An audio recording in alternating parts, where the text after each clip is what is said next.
your audience so they can actually see, that. Yeah. Otherwise you won't really. Hi. We've looked at your website and noticed that it's very professional, but it's very sterile at the same time, and you don't really give a lot of information about your background and yourselves. Why is that? I think the website thing is just that it's like we've had loads of.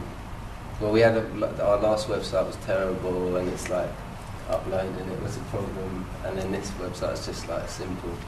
Yeah, people So can find out stuff there, information. there's plenty of stuff to do with Maccabees in there, and I think There's all you want nothing, to do is it's just a video. yeah, it's just a video. That's all you need to see, really. But like, what about people who are interested from where you came from, how you started the band, and that sort of information? Yeah, do you think we should have more information like that up? Yeah. Right, okay, maybe we will. But we do quite a bit of interviews explaining that stuff as well, a lot, so. But maybe we should. I think there's a little bio that's going to go up, so I'm sure there will be. Right. Who are the group's most influential artists? Who would you say this time? For the band? Well, I think that all of us have got different influences really, and we all like different people, and there's a lot of so I think it's different for everyone really, and as a band, as a group, I don't know. We spent a lot.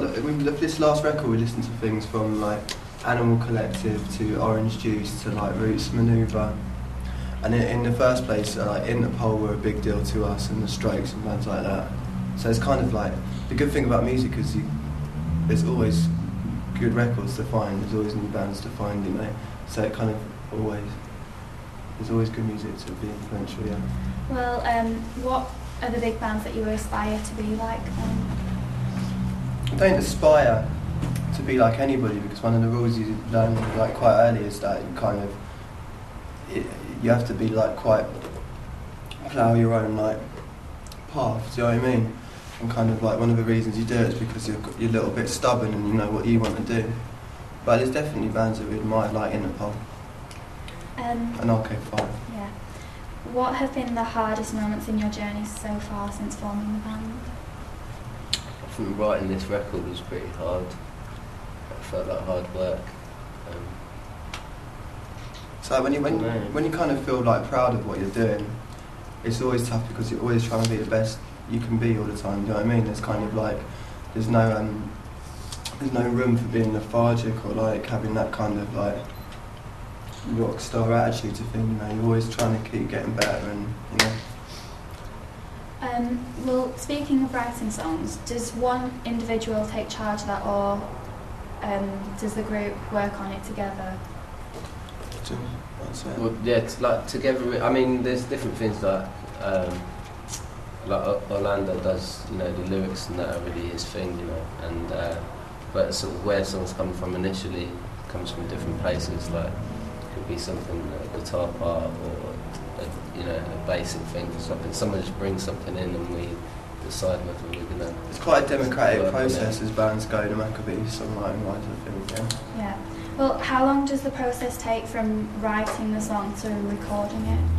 It's this record. We started writing this record at the end of 2007 when we stopped touring, and it took like at least a year. It took like 12 to 15 months to write the whole thing, like 5 days a week, all together, back the songs out, and then so we'd written 15 songs or whatever at the end of that process, and then it took 2 months in total to go away and record all of it.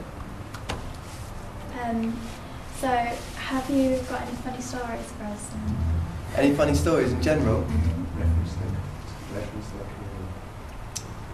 You got any funny stories recently? Relating to the band. Relating to the band. I don't know. Have you got any funny stories? What kind of story do you want?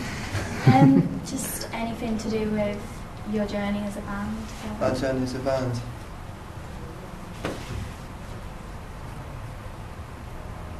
I can't really think of any anecdotes at the moment that jump into the top of my head. I can tell you a joke. Okay. How do you make Lady Gaga cry? No idea. Poke her face. There's songs called Poker Face. Yeah. So that's it. Yeah, no.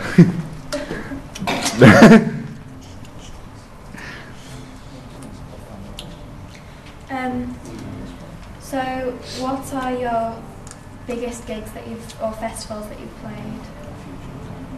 We've done, we ended the last tour playing at the Roundhouse in London, which is like a big deal for us. And we're doing Brixton Academy in October, which will be amazing. And those kind of academies, it's going to be it's a really big deal for us. And Reading Festival's always like a huge thing. Like they always shows end up being like a lot of people. So yeah, I think we've done quite a few things. Like we get a bit more accustomed to playing them. Where do you go from now then on as a group? What, like spiritually or literally? We're going to Bristol tomorrow, but then we're going I don't know. I think we're gonna. It's like a relief to be touring the record. It's like kind of like reaping the rewards, I suppose, of working so hard when you've written it, and to eventually be playing the songs, you can have a bit of fun with it, and it's kind of out of your hands a little bit how it all goes, so you can just kind of let your hair down and play to people. And then after that, like we'll just keep trying to get better, like write another record and keep moving forward, you know. You do actually now have a major recording company behind you as well, don't you? Is it Polydor? Yeah, we've got Polydor Fiction, yeah. Yeah, I seem to remember seeing that somewhere. Yeah, no, we do, yeah. So, yeah. Nice feeling. Happy with that? Yeah. Yeah, Thanks for that. Brilliant. Thank you.